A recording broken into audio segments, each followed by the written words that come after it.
white sticks are and the rock is hanging out, and then right next to it is the island.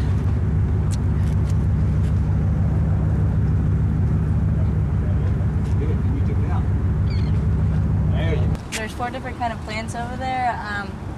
There's 2 water kinds and there's 2 land kinds.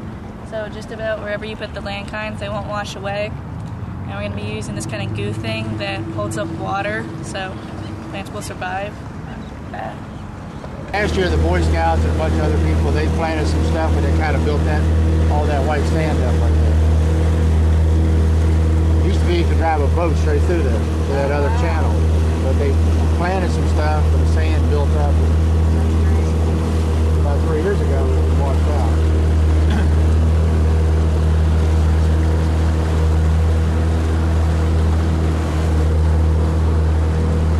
With young volunteers like this, we're in good shape.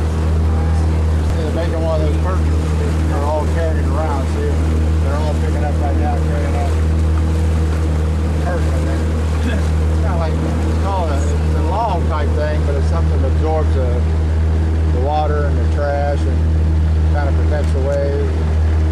So they're going to go around the point out there with it.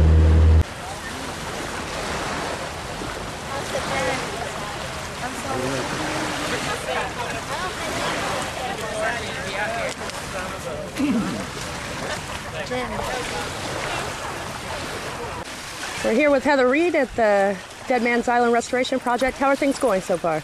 Yeah, everybody has done a fantastic job. They've all pitched in. Their enthusiasm is amazing. We have gotten our core logs completed. Our planting is almost done. This has been a very aggressive schedule, and everybody has done a fantastic job. I'm very pleased with them. Awesome. What is this yellow thing going on out here? This is a turbidity curtain, and originally what it's for is when you do any kind of marine construction, you have to have a turbidity curtain out, and it prevents sedimentation and such. But what we're using it for, and this is in our permit to do, is block some more wave action for our shoreline plantings. We have our core logs out there, which everyone did a fantastic job carrying over there and working, putting it in with the anchors, weaving it together, stabilizing it. That's going to be an additional wave attenuator. It's biodegradable. We're at high tide right now, so we know exactly how far up to put the plants. We knew how far out to put the turbidity curtain and the core logs since we're at high tide. Low tide, everything should go right into place. Our plants should acclimate and start stabilizing within a couple months. The land went out about 1,000 feet. Do you see? You can see where there is a red top boathouse all the way up to there, believe it or not. As you can see, the bridges, and you'll see all this development, and even the seawalls all along here have scoured this area out, and it's prevented sediment from coming in and renourishing because the dredge areas just catch the sediment. And if you look over here, we have natural living shorelines. Right here is in comparison to hardened shorelines. And this is really what we want to see more of. Can you see that? Because I mean, you can see the herons, the egrets. It's a beautiful juncus salt marsh. And Deadman's Island acts as hurricane protection to all these houses, whereas now as it keeps eroding, people will have to harden their shoreline. Is that what the walls are built over there for? Yes. The seawalls? And we have to put this turbidity curtain out because a section of our proposed breakwater had to be removed. And our largest impact comes from the northeast direction.